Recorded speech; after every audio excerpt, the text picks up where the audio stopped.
हरिओम। हमारी एक साधक संत ने एक बार पूछा था कि ये संसार जनित अधिकार और कर्तव्य क्या है और ये कैसे बाधा डालते हैं हमारे इस परम कर्तव्य में। संसार जनित जो अधिकार और कर्तव्य है वो हमारे परम कर्तव्य में। हम लोग एक भजन गाते हैं, उसमें एक कुछ पंक्तियां ऐसी हैं। तूने भव बंधन से है मुझको छुड़ाया। हम गुरु के प्रति जब भाव समर्पित करते हैं तो ऐसे कुछ बोलते हैं। तूने भव बंधन से है मुझको छुड़ाया। परम धाम की राह पे मुझको चलाया। तेरी मुझ पे सतगुरु दया हो गई है।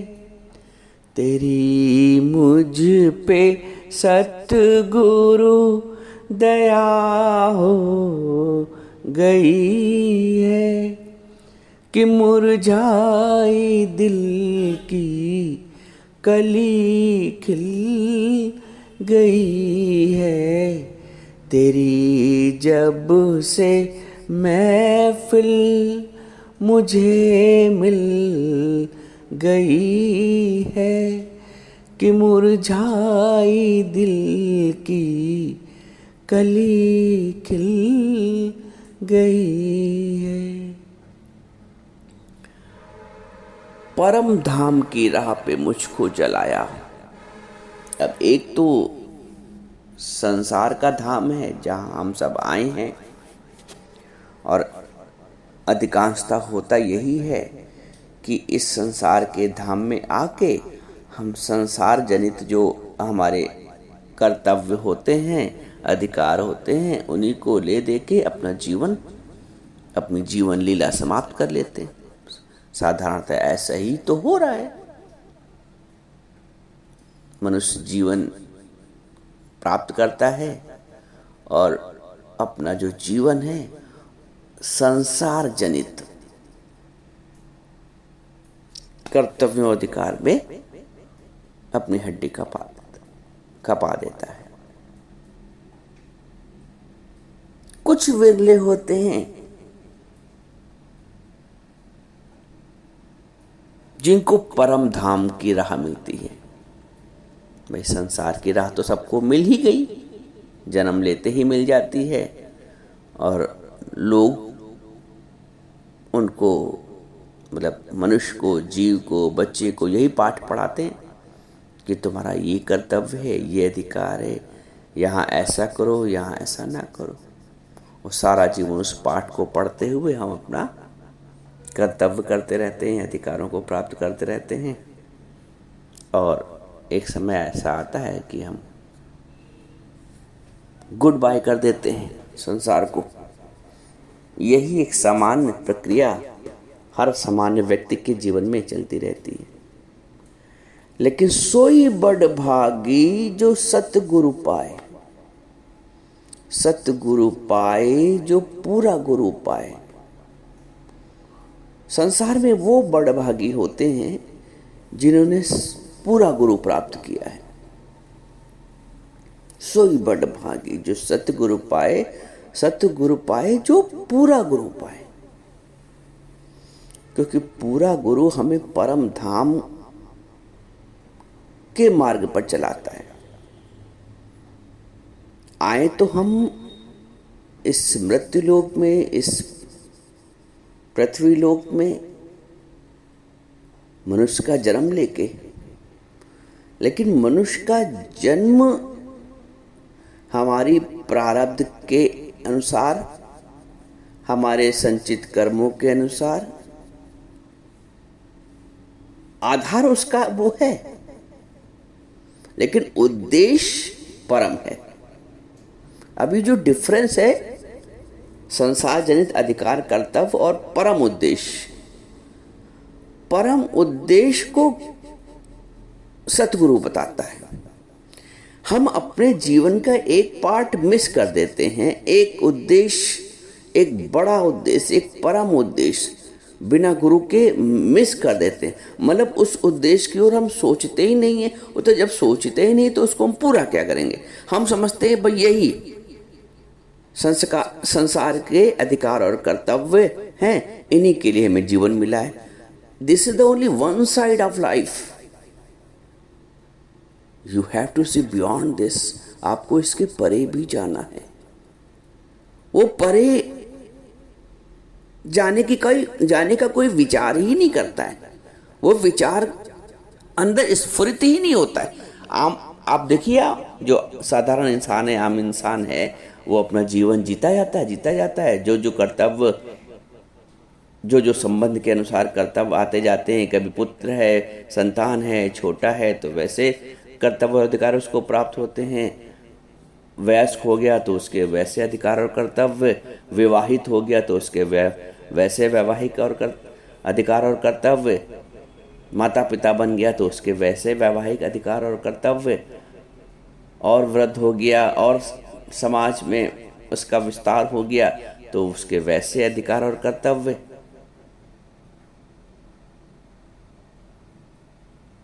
जैसे जैसे शरीर बढ़ता जाता है, जैसे जैसे संबंध का दायरा बढ़ता जाता है, हमारे अधिकार और कर्तव्य भी परिवर्तित होते जाते हैं, बढ़ते जाते हैं।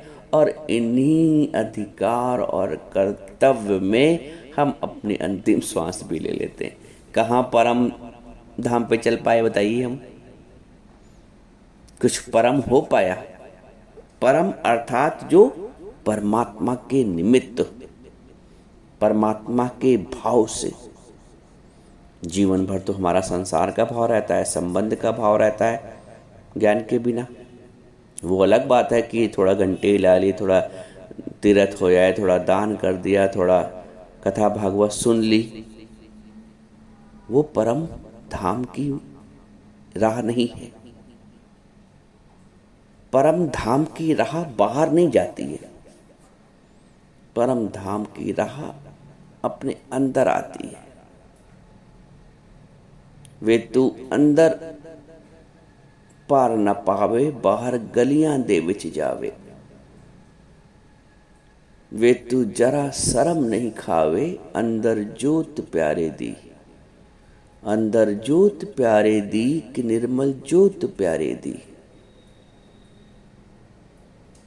जो ज्योति है, जो प्रकाश है, जो आनंद का पुंज है, जो आनंद घन है, जो सच्चिदानंद है, सच्चिदानंद घन परमात्मा की जय बोलते हैं। तो जब चित्त में आनंद आए, हम जो आनंद है, जो परमात्मा है, जो पूजा की पद्धति है, वो हम बाहर रहने देते हैं। घर में उसको प्रवेश लाते ही नहीं। हम अपने परम कर्तव्य को जागृत करते ही नहीं। हम परम अधिकार को जागृत ही नहीं करते, बिना गुरु के कर ही नहीं पाते। तो बाहरी हमारे जितने भी कार्य हैं वो बाहरी बाहर रह जाते हैं। भगवान भी बाहरी बाहर रह जाता है। बाहरी बाहर उसको पूज लेते हैं सारा जीवन, जैसे भी पूजा, जिसकी जैसी पद्धति हो, लेकिन वो बाहर ही बाहर रह जाता है परमात्मा भी। लेकिन वो जब परमात्मा हमारे अंदर आ जाता है, परमात्मा भाव अंदर जागृत हो जाता है। बाहर कितना भी प्रकाश हो, यदि आपके घर में लाइट नहीं है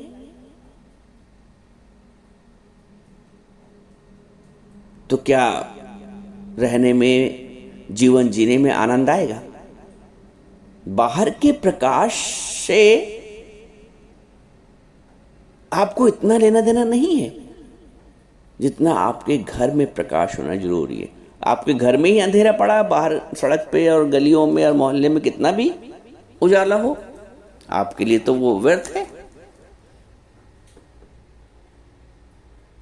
बाहर की सात्विकता कितनी भी हो जाए, जब तक अंदर एक सात्विक स्वरूप का जन्म नहीं होता है। गहरी बात। 99.999% लोग बाहर ही उजाले में मस्त हैं। वे तू अंदर पार न पावे, बाहर गलियां दे विच जावे।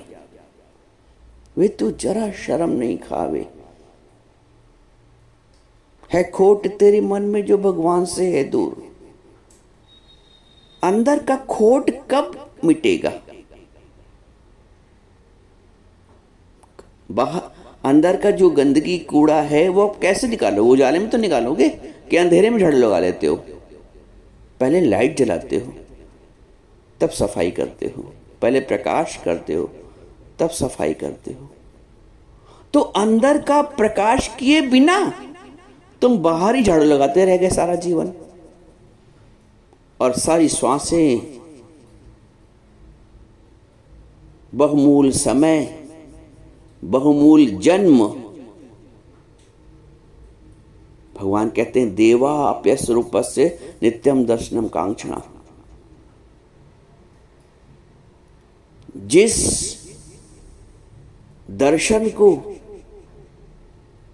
देव भी तरसते हैं, जिस जन्म को देव भी तरसते हैं, वो जन्म मनुष्य का है। तो तुम ऐसे मनुष्य के जन्म को महत्व ना जान के सिर्फ संसार के भ्रम में रह गए, संसार के अधिकार और कर्तव्य में ही रह गए। तो you have not seen the one part of your life, one of your important part of your life. One side of your life is being missed by you. आपसे मिस हो रहा है। उधर भी तो झांकना है, उधर कोई झकाता ही नहीं है, क्योंकि उसके अपने स्वार्थ और कर्तव्य होते हैं।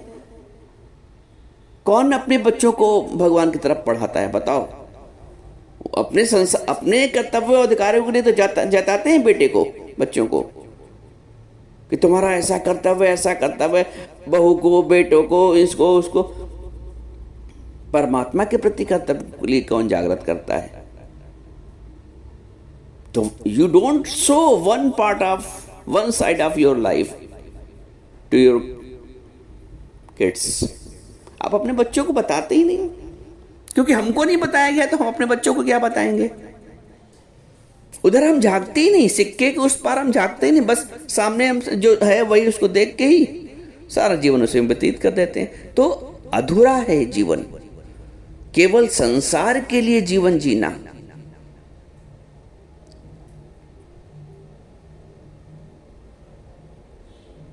संसार के भाव से जीवन जीना अधूरापन है जीवन का।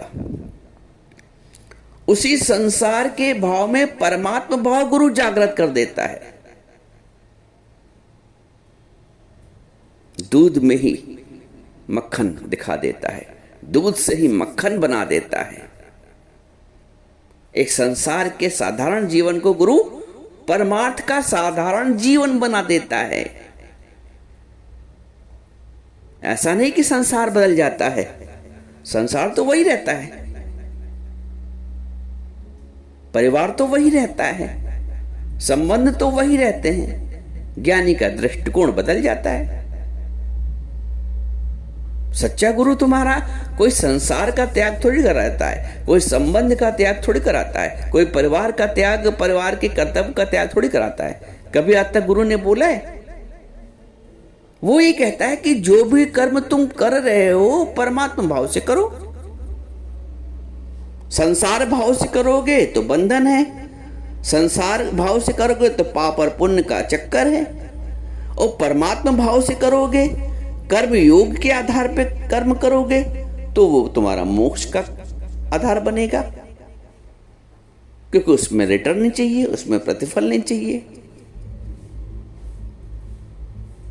हम बच्चों के लिए कुछ कर रहे हैं तो बच्चे भी तो मौका पड़ने पड़े हमारे लिए करें। हम बहू के साथ कुछ कर रहे हैं तो बहू भी तो मौके पे हमारी सेवा करे। ये संसार का अधिकार और कर्तव्य है। और निस्वार्थ भाव से बहू की सेवा करना, बेटी की सेवा करना, संबंधियों की सेवा करना, पड़ोसियों की सेवा करना,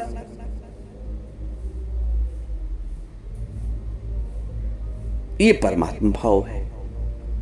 निष्कामता में परमात्मा है, स्वार्थ में संसार है। मोटा सा फंडा ये है। गुरु हमें निष्काम बनाता है। निष्काम बन के ही हम निर्बंधन हो सकते हैं। बिना निष्काम हुए निर्बंधन नहीं हो सकते। हम घर वालों के प्रति भी कोई कर्म करते हैं ना, तो वो कामना के भाव से, वो रिटर्न के भाव से, वो प्रतिफल के भाव से कोई निष्काम नहीं हो पाता है। कैसा भी रिश्ता हो, चाहे पति पत्नी का रिश्ता हो, निष्काम भाव नहीं आ पाता है बिना ज्ञान के, बिना गुरु के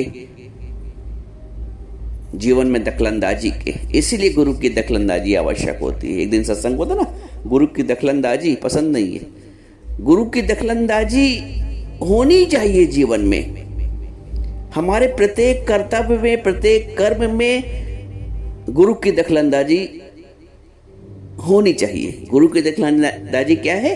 गुरु हमको उसी संसार जनित अधिकार और कर्तव्य में परमात्मा भाव जागृत कर देता है। इसलिए गुरु की दखलंदाजी आवश्यक है। गुरु हमारे उसी कर्म को जो बंधन देने वाला था,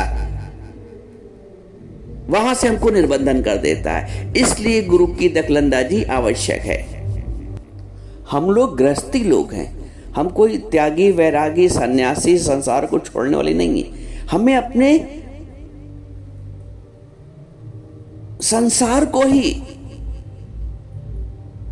सार से भर देना होता है। हमें संसार को ही, जिसको दुनिया स्वार्थ कहती है, उस स्वार्थ को परमार्थ का रंग लगा देना होता है।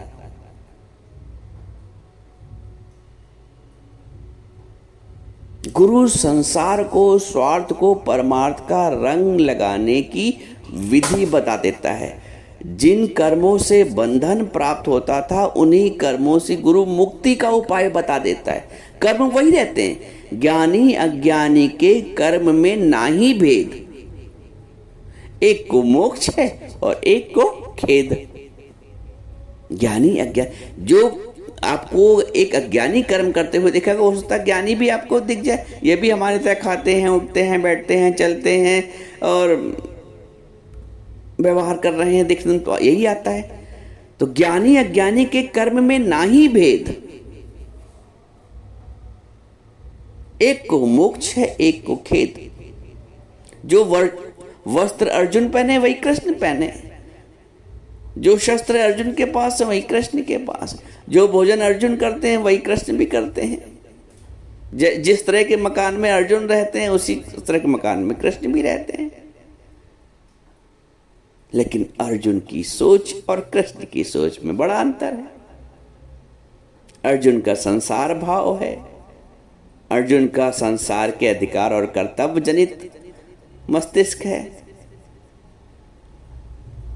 कृष्ण का परमात्मा तत्व से भरा मस्तिष्क है। दिखने में आ रहा है एक जैसे वस्त्र हैं, एक दूसरे, एक जैसा खान पान है, एक जैसा निवास स्थान है, अंदर से बिल्कुल अलग।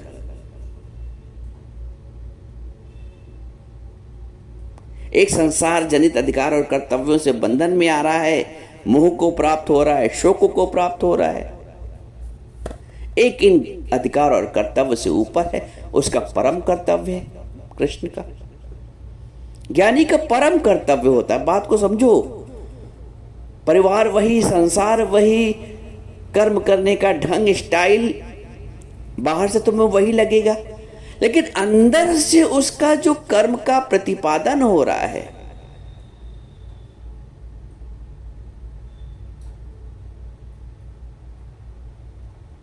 वो परमात्मा भाव से हो रहा है, वो निष्काम भाव से हो रहा है, वो निर्बंधन भाव से हो रहा है।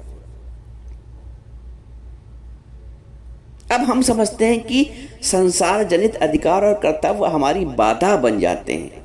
मूल प्रश्न एक ये भी समझने वाला है कि कैसे वो बाधा बन जाते हैं। देखो, आप सारे दिन सारे तरह के कार्य करते हो क्योंकि गृहस्थ में हो, और करना भी चाहिए, करना भी पड़ेगा। और कोई अधिक कार्य आ जाता है, कोई विशेष घर में कार्य होने वाला होता है, या हमारी व्यस्तता कहीं अधिक विशेष होने वाली होती है। उस स्थिति में आप ये देखो, सबसे हमसे लोग जो सबसे पहले प्रश्न पूछते हैं कि भैया या गुरुजी, जो भी उनका भाव होता है कि ऐसी स्थिति में सत्संग कैसे ज्वाइन कर पाएंगे, ऐसे स्थिति में ज्ञान कैसे सुन पाएंगे, सत्संग कैसे सुन पाएंगे, सत्संग को समय कैसे दे पाएंगे, क्योंकि व्यस्तता बहुत हो जाती है ऐसे उसमें। क्या करें बताइए, आप भी बताइए। मैं उनसे एक छोटा सा प्रश्न पूछता हूं। आपने जो अपना प्रश्न पूछा है कि कैसे हम अपनी व्यस्तता और सत्संग को साथ लेके चलें, ठीक है, आपने मुझसे तो ये प्रश्न पूछ लिया कैसे मैनेज करें। मैं आपसे पूछता हूं कि क्या आपने अपने से ये प्रश्न किया या अपने से ये बात की कि हमारी ऐसे कार्य में ऐसी व्यस्तता होने वाली है तो हम ऐसा करते हैं, नहाने धोने में आधा घंटा, पौन घंटा, 1 घंटा लग जाता है, चलो इतने दिन नहीं नहा देंगे जब जितने दिन अपनी बिटिया बहू की सेवा करेंगे। जी विचार तो नहीं आता है, चलो वो 1 घंटा हम बचा लेंगे जो नहाने धोने में निकलता है, सुबह के नित्य कर्म में निकलता है। ये हम दिन भर में 3-4 बार खाते हैं, चलो 2 ही बार खाएंगे, उतना समय अपनी बहू बेटी को दे देंगे उसकी सेवा में। कभी पूछा है अपने आप से? या उस दौरान जो किसी के यहाँ बर्थडे, शादी पड़ेगी, व्यवहार देने जाना होगा तो नहीं जाएंगे, सब कहीं छोड़ देंगे, हम अपने बहू बेटी की सेवा करेंगे। पूछते हो अपने आप से? बताओ भाई ये प्रश्न। लेकिन सत्संग के लिए पूछ लेते हो, सत्संग नहीं हो पाएगा। सत्संग पहले कैसे छूट जाता है?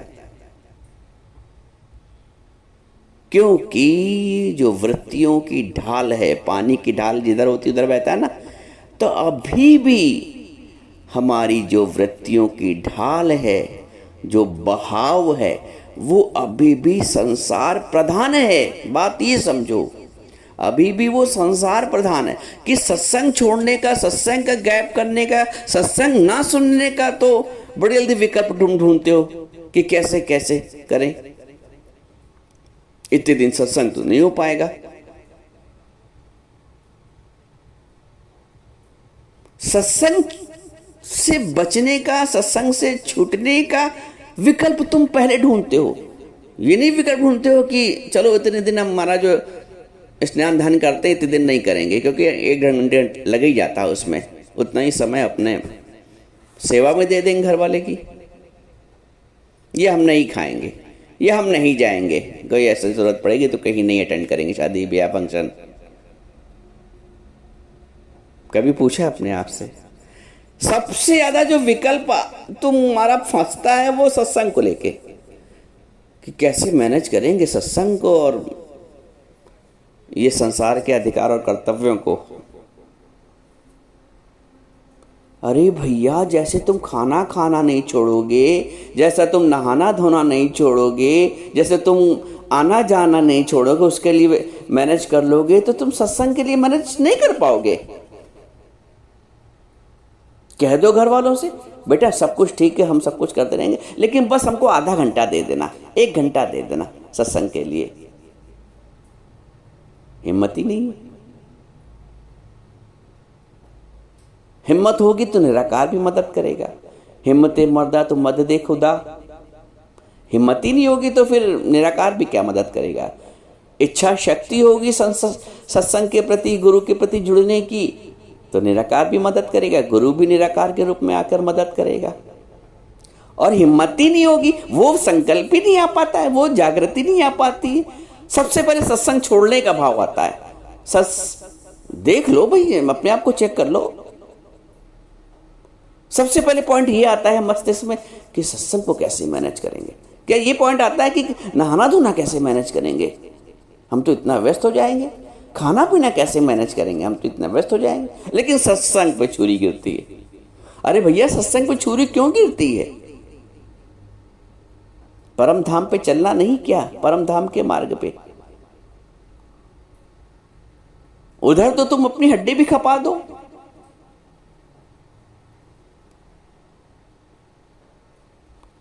अब आज यहां 2 बातें हमें समझ में आएंगी। एक तो हमने सत्संग को, परमात्मा को, गुरु को वैल्यू कितनी दी है, और दूसरा गुरु संसार के कर्म करने के लिए, संसार के अधिकारों के लिए तुम्हें कभी मना नहीं करता है। आज तक कभी मना किया है किसी कर्म के लिए? सब करना है, लेकिन कर्म को परमात्मा भाव से करना है, कर्म को कृष्ण से योग करके करना है। माम अनुस्मर युद्ध चा, भगवान कहते हैं तस्मात् सर्वेषु कालेषु माम अनुस्मर युद्ध चा। भगवान अर्जुन से कहते हैं तस्मात् सर्वेषु कालेषु, इसलिए हे अर्जुन सभी काल में, सर्वेश हर समय, तस्मात् सर्वेषु कालेषु माम अनुस्मर युद्ध जा, मेरा अनुस्मरण करता जाओ, युद्ध करता जा। अब बताओ कहाँ युद्ध, कहाँ परमात्मा का स्मरण, दो विपरीत बात। लेकिन भगवान करने को कहते हैं तस्मात् सर्वेषु कालेषु, हर समय, हर क्षण, हर काल में, तस्मात् सर्वेषु कालेषु माम अनुस्मर, मेरा स्मरण करता जा, माम अनुस्मरण युद्ध जा, और युद्ध करता जा। हम परमात्मा को स्मरण किए बिना कर्म करते हैं। भगवान कहते हैं माम अनुस्मरण, मेरा अनुस्मरण करो। कर्म के लिए मना ही कहीं नहीं, न कृष्ण ने मना की, न कभी सत्संग मना करता है। लेकिन उस कर्म को परमात्मा का रंग दे दो। जिसको तुम बेटी, बहू, बच्चा, नाती, पोता मान रहे हो, उसको भगवान मानो। और ऊंचा, आपको एक क्लास ऊंचा किया जा रहा है ना, कर्म से कहीं भी रोका नहीं जा रहा है। कर्म को परमात्मा का रंग दे देना है। जो कर्म बंधन वाला है, जो कर्म इच्छा वाला है, जो कर्म मोह वाला है, अर्जुन के लिए पहले कर्म मोह वाला था, बंधन वाला था, वही कर्म मोक्ष प्रदानी हो गए। कर्म का स्वरूप देखने में कर्म नहीं बदला। तो हम, एक ज्ञानी का कर्म और अज्ञानी का कर्म देखने में नहीं अलग अलग दिखता है। कर्म एक जैसा रहता है, लेकिन भाव उसका अलग, उसका सकाम भाव है, ज्ञानी का निष्काम भाव है। तो तुम अपने निष्काम भाव को प्रदान करते हुए समस्त कर्तव्यों का निर्वहन करो। लेकिन वो निष्काम भाव कहां से मिलेगा? जहां से वो निष्काम भाव मिलेगा तुम वहां के दरवाजे बंद करना चाह देते हो उस समय, कि उस समय तो भैया सत्संग कैसे हो पाएगा। अरे वो दरवाजा भी खुला रहे, तुम्हारा कार्य भी हो। जो कर्म को निष्काम बनाता है तुम वही दरवाजा बंद करने की कोशिश करते हो, उसी के लिए दरवाजा बंद कर देते हो, गुरु के लिए ही, कि तब तो खाली वही काम हो पाएगा, सत्संग तो कैसे हो पाएगा, समय ही नहीं मिलेगा। और चीजों के लिए समय मिल जाएगा, और कर्तव्य के लिए समय मिल जाएगा।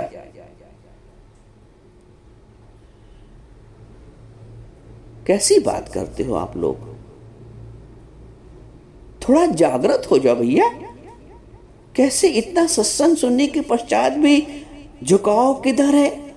ये देखो अपने आप को। सब लोग चेक करो, जो लोग ऐसी दुविधा में फंसते हैं, ये भी बात कान खोल के सुन लो, समझ लो कि गुरु कभी कर्म के लिए मना ही नहीं करता है।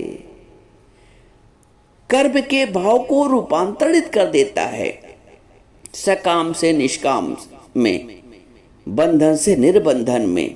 लेकिन बस समस्या वहीं आती जब तुम सत्संग और गुरु को मिस करना चाहते हो, सत्संग छोड़ के सकाम करना चाहते हो, सत्संग छोड़ के सकाम करना चाहते हो। बंधन वही है, सत्संग भी ना छोटे और कर्म भी होता रहे।